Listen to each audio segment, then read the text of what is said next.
టైంలో రామారావు గారికి పార్టీ మారి నాదెళ్ల భాస్కర్ గారికి వెళ్ళిన వాళ్ళందరి మీద కూడా వాళ్ళ నియోజకవర్గంలో వెళ్ళినప్పుడు దాడులు జరిగాయి. నల్లపరెడ్డి శ్రీనివాసరెడ్డి దగ్గర నుండి అందరి మీద దాడులు జరిగాయి.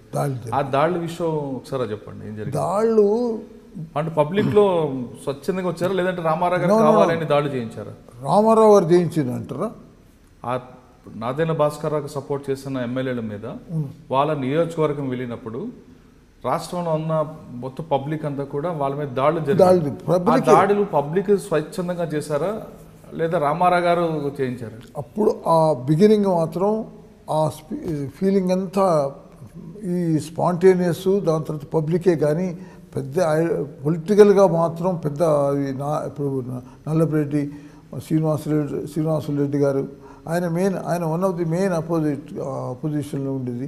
ఆయన కూడా చాలా ఫ్రాంక్గా మాట్లాడు, మాతో రెగ్యులర్గా మేము టచ్లో ఉంటాం. ఆయనకు కూడా ఇవన్నీ ఏంటంటే ఇక్కడ హైదరాబాద్ సిటీలో మాత్రం కొన్ని రౌడీ ఎలిమెంట్స్ కొన్ని ఇక్కడ ఇటువంటి జరిగినాయి. కానీ విలేజెస్లో మాత్రం స్పాంటేనియస్ మోస్ట్. అప్పుడు నల్లపరెడ్డి శ్రీనివాసరెడ్డి కానీ లేదా స్పీకర్ తంగి సత్యనారాయణ మీద వీళ్ళందరి మీద దాడులు జరిగినాయి. ఆ రిపోర్ట్ మీకు వచ్చిందా? అంటే అక్కడ అన్నీ వస్తాయి, మొత్తం స్టేట్దే, ఇక్కడ స్టేట్ ఆఫీసే కనుక వస్తున్నాయి, అప్పుడు పంపిస్తున్నాం. కానీ ఇవి పబ్లిక్ నుంచి దాడులు జరిగినాయి. అప్పుడు చంద్రబాబు నాయుడు గారు రోల్ ఏంటండి ఆ టైంలో? అప్పుడు చంద్రబాబు నాయుడు లేడు. చంద్రబాబు నాయుడు రోల్ పెద్ద చెప్పుకోరే రోల్ లేదు అప్పుడు బిగినింగ్లో. తర్వాత ఇక ఆయన్ని ఎంటర్ అయ్యింది. మీరు సెకండ్ టైం సీఎం అయినాక చంద్రబాబు నాయుడు ఆయన మళ్ళీ ఎలక్షన్స్ అయినాక ఇక చంద్రబాబు నాయుడు రోల్ మొదలైంది. రెండోసారి రామారావు గారు ప్రమాణ స్వీకారం చేసిన తర్వాత మీరు మళ్ళీ ఆయన దగ్గర ఏ విధంగా? లేదండి, నేను ఐ హ్యావ్ కంప్లీట్లీ అప్పటి వరకే నా ఏజ్ ఎక్కువైంది. ఆయన తెల్లవారుదామని 4 గంటలకు పోవాలంటే చాలా కొంత నాకు ఏజ్ ప్రాబ్లం ఉండే.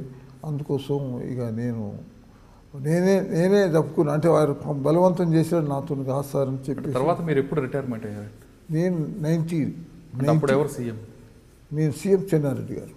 అంటే రామారావు గారు ఓడిపోయడం కారణం ఏంటంటారు? అప్పుడు దానికి ఓడిపోవటానికి కారణం, అప్పుడు మొదలు ఓడిపోవటం కారణం ఎంప్లాయీస్, మోస్ట్లీ ఎంప్లాయీస్. దాని తర్వాత పొలిటికల్గా కూడా ఎంప్లాయీస్, రిటైర్డ్ ఎంప్లాయీస్ వీళ్ళందరూ కూడా ఎందుకంటే వాళ్ళని డిఏ కూడా ఆపేశాడు. వాళ్ళని డిఆర్ ప్రతి వాళ్లకు డిఆర్ కూడా ఆపాడు ఎన్టీ రామారావు. కొద్దిగా అన్రెస్ట్ ఉండ్రి. దాని తర్వాత ఆయన మీద. కానీ మేము ఇక్కడ చూసిన ఇప్పుడు నేను ఇక్కడ ఒక ఇన్సిడెంట్ జరిగింది. నేను రెగ్యులర్గా ఉన్నప్పుడు ఆయన దగ్గర ఎంప్లాయీస్ అంతా వచ్చి స్ట్రైక్ చేసి ఎన్టీ రామారావు గారిని దిగమన్నారు. అప్పుడు ఎన్టీ రామారావు సీఎంగా ఆఫీసులో ఉన్నప్పుడు అందరూ అన్నారు, పోతే సార్ చెప్పులు వేస్తారు, కొడతారు, తిడతారు. ఏమండి ప్రకాష్, ఏమో సార్ మీకున్న పాపులారిటీ చూస్తే నాకైతే అట్లా అనిపిస్తుంది, అంతే అంటారా అని వెళ్ళి చూస్తే పోగానే జయ అంటే జయ అన్నారు. ఒక 2 నిమిషాలు ఆయన ఫిగర్ చూడంగానే మారిపోయేది. ఆయన మీద దాడి చేశారు. తర్వాత ఎంప్లాయీస్ దాడి చేశారు. అప్పుడు కాదు, తర్వాత అది మేము ఇన్ఫర్మేషన్ ఇచ్చాము. మేము ఇంటెలిజెన్స్ నుంచి రిపోర్ట్ ఇచ్చాం. అంత అన్రెస్ట్ ఉంది, పబ్లిక్లో పోవద్దంటే పాపం అనే దాన్ని. అయితే చాలా ఎంప్లాయీస్లో అన్రెస్ట్ వచ్చింది.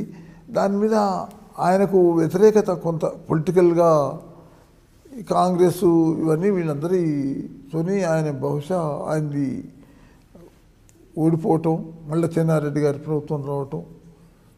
For more videos, subscribe to iDream. And loads of fun entertainment and content, do watch iDreams. Do subscribe iDream Media. దయచేసి iDreams మీరు సబ్స్క్రైబ్ చేయాల్సిందిగా నేను కోరుతున్నాను. I am Dr. Nayak, DT Nayak. For more videos, please subscribe to iDream. Please subscribe iDream News.